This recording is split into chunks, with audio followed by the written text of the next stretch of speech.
Ooh. Ninja. Ninja. Why ninja? I don't know. Discount Eric Johnson. Discount YouTube. On the Firebird. Hey, Chris here. My name is Guillaume. Welcome to Thoman's Guitars and Basses, and to today's video in which we celebrate. Oh yes. Finally. We enjoy ourselves a little bit of Firebird. I'm not gonna lie, this is one of the first time I actually ever play one. If not the first, or at least I don't have like a specific memory of playing a Firebird before. Okay.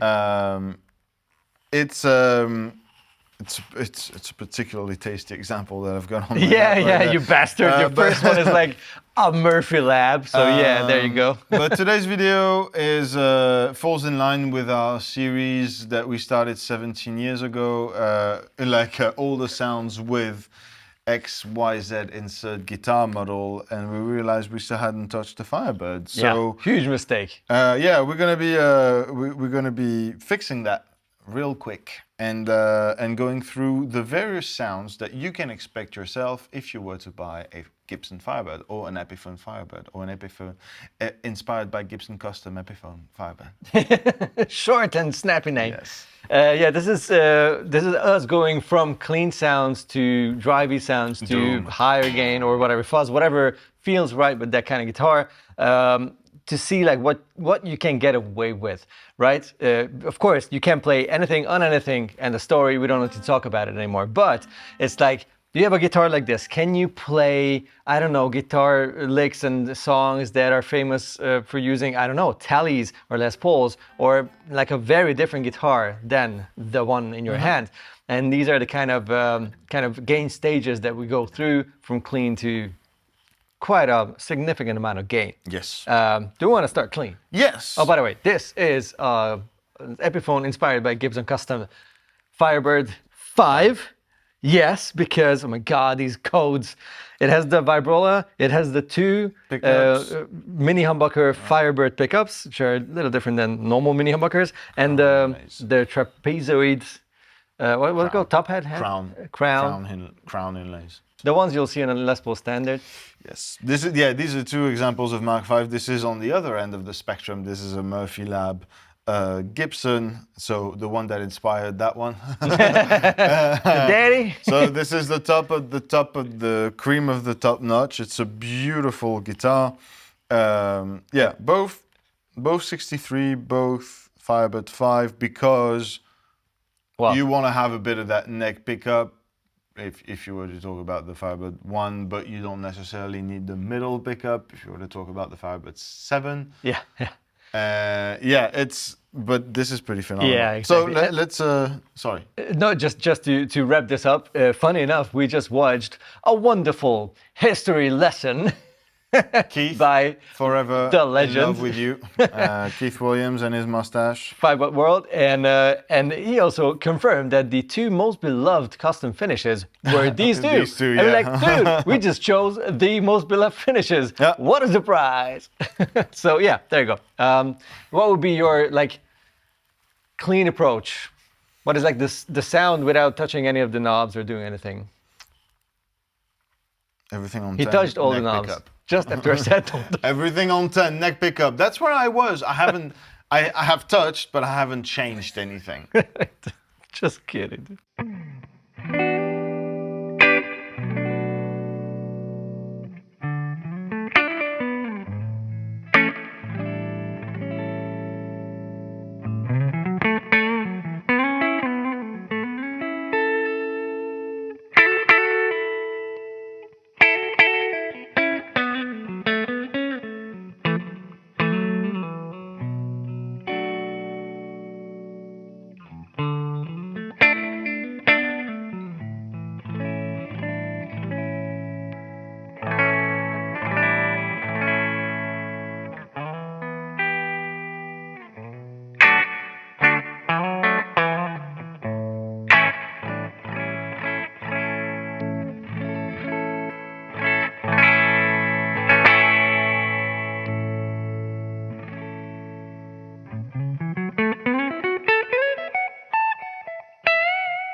Oh, It's right there, like that note specifically.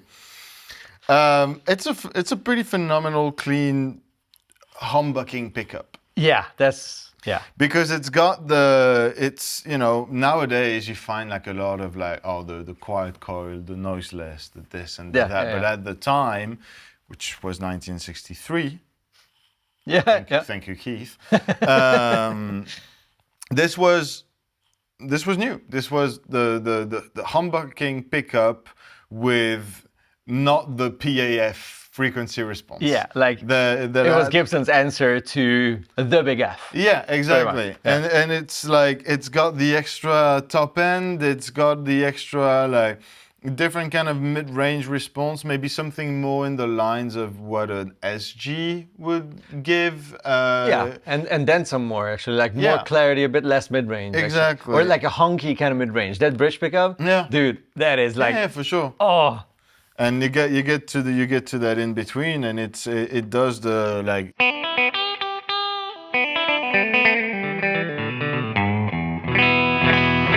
It's got that. Yeah. It's beautiful. Ah.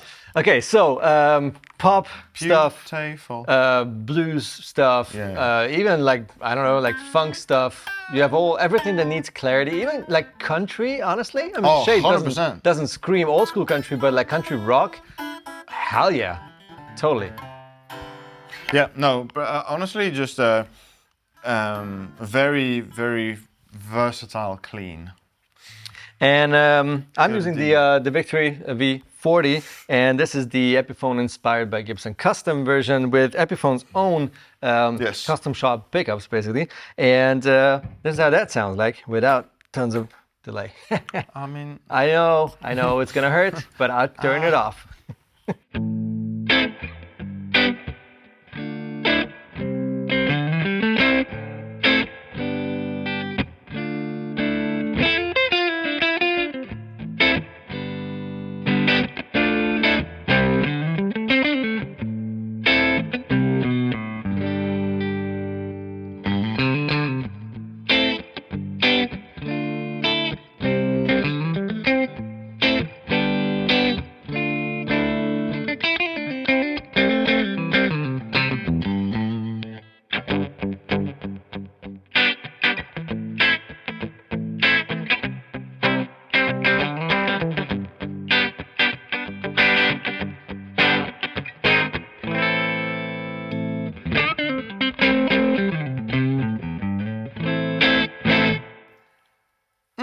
Reggae, blues, even like jazzy stuff, like really soulful, like soul-y stuff. You just have to play the wrong note. Country, whatever. It's all in there. Yeah, no, it's pretty phenomenal. We still didn't touch like United the Knobs to, I don't know, make it sound a little warmer and Didn't need it. you know, if you want that, of course.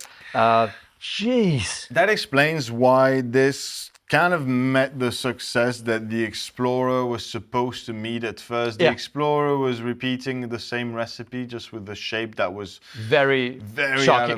For the time, 5 years earlier. While this is just a round a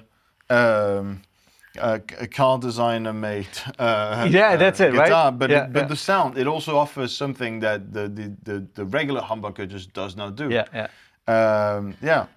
Let me go with a bit of crunch. That's the sound that I had in the intro. It's the Germanium preamp by Benson and the delay that pairs with it because mom. Chef's kiss.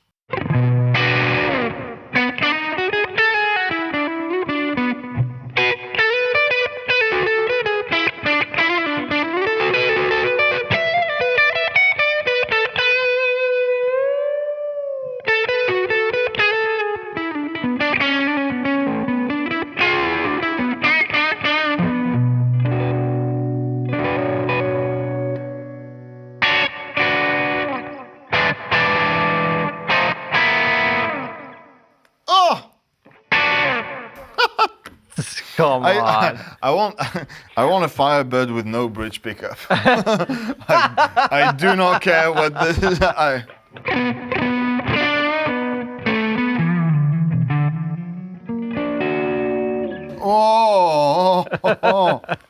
It's those things. All right. So lots of mid-range, old school drive sound coming from the Germanium preamp. Yeah. Instant blues. Like Instant. I don't know, whatever you're into, Johnny Winter style, Firebird blues sounds, or more like I don't know, classic rock, blues rock kind of stuff. I don't know. Alan Skinner used to play one. I mean, Dave Grohl, I mean, Pretenders and stuff, you know. So what I want to do is crunch up the sound here and get a little closer to like a more timeless, more modern, dead rock kind of rock sound. Not as vintage, old school sounding one as that one. My sound is timeless. Yours was, there. Yeah, All right. just a little less cool. time. Cool. Go. Go. Just do it.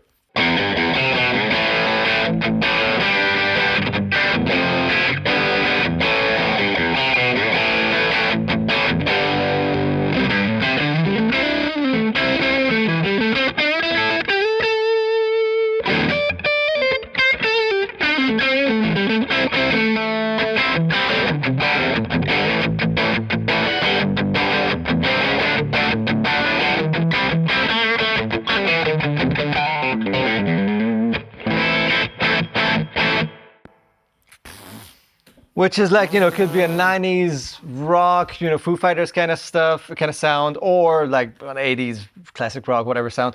It really just does work for whatever thing you put it in. Like if you want to play it in an 80s kind of way, sure. It's snappy, it has all the articulation, whatever you want. If you want to play 90s punk rock, play the same rig, just play those licks and it works. It's I love these guitars, dude. Those pickups are really something else. Like it's kind of the same realization that I had when we were doing was it the Jazzmaster episode? I think can't so. remember, The Jaguar and the Jazzmasters were like, I feel like, what? my God, why is the Strat even relevant at this point? This is just no, but I feel like this is like instantly, because I love humbuckers. I really love humbuckers, and I've been playing them more and more as I grow wiser. But I've played a lot of bad humbuckers. I've played a lot of average humbuckers. I've played a lot of humbuckers that I had to tweak my way out of. But I feel like this is just out of whatever setting that was on, or whatever setting these are on, and however they're dialed in, they just sound. The response is just there. Yeah. And that's the funny thing. Like, there are a few thousand euros between these two guitars, but honestly, I love this a lot, and you love that a lot. So it really is like, it comes down to little details that will sort of gravitate you towards one of these, right? It's of course the budget that is sort of a given, but also like, do you want that nitro finish? Do you want the light aging? Do you want that neck, which is, oh my gosh, is that good? Or do you want like pretty much the same sound because it sounds really, really cool, and a really well-made guitar that looks epic? Then you don't have to go this. It really is the style of guitar and the type of pickups that makes it all. It's super impressive. Okay, let's increase some gain. I have some proper modern high gain going on here. What do you? Yeah, dude. I'm gonna rip some skins off here. I'm just adding I have two pedals on right now. I'm just going to turn on the third, and then which is the tuner, which is the 45 cal, J Rocket. Gotcha. But just for a classic amount of gain. Okay. While you're going to go for an over the top amount of gain. I'm going to drop this. He's going to call it timeless, but I'm going to call it too much.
It's a long neck. You can you can't get wild with it. Trouble. But it's a layered. I think it's like a nine ply thing with walnut and mahogany. I think so. I actually have no idea. Do but check the specs in the link below, Yeah. which will tell you all about it. Of course, mahogany body and rosewood board and that one. Laurel on this one, not sure if this stays this way or will change to rosewood as well, and the inspired by Gibson custom models. What I know is Check that the links this down below. is the guitar that introduced the neck-through construction. Yes. Rickenbacker was and the the only... two wings on the side, right? Yeah. But this is like the first neck-through and not set neck. It's just... I don't know. It is wildly weird to hold. Because it sinks, it dips, there's the two buttons which have their importance. Oh yeah, vital. Let me show that. Yeah. So if you want to sit with it, you better be ready to hold it here. Yeah. Like your right arm is gonna do two things. Pick But with the belly and cut, hold it's the fine. thing. It's actually fairly comfortable. Yeah, It's a very thin guitar. It's just that, you know, it really wants to go to the front, especially with these banjo style tuners. But if you use this strap pin, Yeah. and use like a leather strap, which makes a lot of sense, which it doesn't slip, it's a non-issue. I'm not holding it. Ah. It just stays where it is. It's way too high. I need the strap double as long because It's a good I height. am Yeah, James Hetfield. You don't have to. Yeah, it doesn't move anywhere anymore. So even though yes, it does the neck dive thing, if you use the lower strap pin and you use a leather strap, it's a non-issue. So yeah, You know, it's, there's that out of the way. But it's a phenomenal sounding guitar. Like I'm just really. I don't need another guitar. Yeah, I've heard that. But- I've heard that a couple of times from you. I don't have a mini humbucker. Yeah, I also don't. I don't have And a that's Firebird. a big issue. I'm actually thinking about stuff already Yeah. No, to it's, fix that. But first, Just do the too yes, much. I will. This is gonna be not too much. It's gonna be a lot, and this is gonna chug.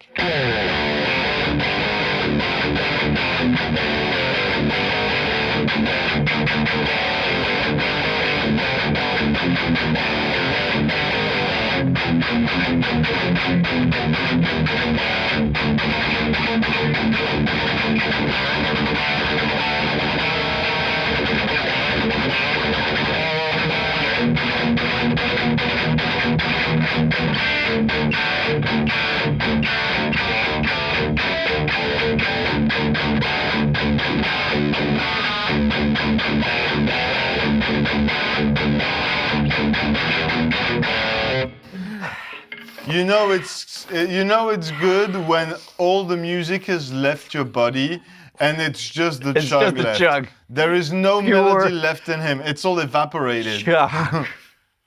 And just like semi notes, like half notes. Man, it's phenomenal.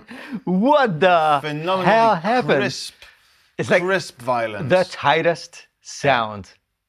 I mean, the Rev G3 helps, Sure. which is just ridiculous. But on its own, it's just a drive pedal. Yeah. If you put the right kind of guitar in But front the of it, bite of the Dude. Firebird pickup is just like, oh, insane. And again, about like mini humbuckers and some really cool takes on the classic humbucker type is, my favorite thing is that if you play them clean, you have a lot of clarity, not a lot of mid-range, so it can kind of substitute types of single coil pickups. yeah. It's not gonna be your Strat, of course, but it can get away as a substitute for a Jaguar, a Tele maybe in some positions. Yeah, and it definitely. can get you close to that kind of vibe. And the more gain you use, the more it becomes a real humbucker. So you have that mid-range all of a sudden coming through. You have that tightness. You have the tamed top end, so it doesn't become too harsh or like really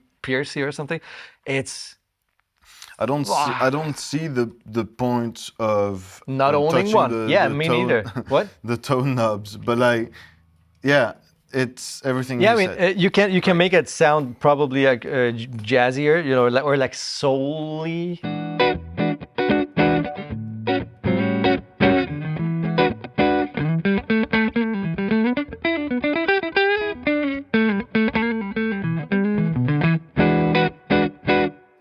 is tone on 3. So it kind of makes sense if you want to emulate a PAF style, warmer, soul-y, jazzy kind of sound. But in most cases, on loud stages, this kind of clarity, what the guitar has, if all the knobs are on 10, is like a little piece of wonder. Yeah, love it. All right, let us know what kind of sounds you would do with your Firebird. You are doing already, in case you own one. Meet you down there in the comments, of course. Check out the link in the description below for all the specs of the guitars and whatever. Check them out for yourself, of course, if you're interested. He's gone. We lost the G. Yeah, well, you can still, I don't know, sell your soul. What's left? Bye-bye.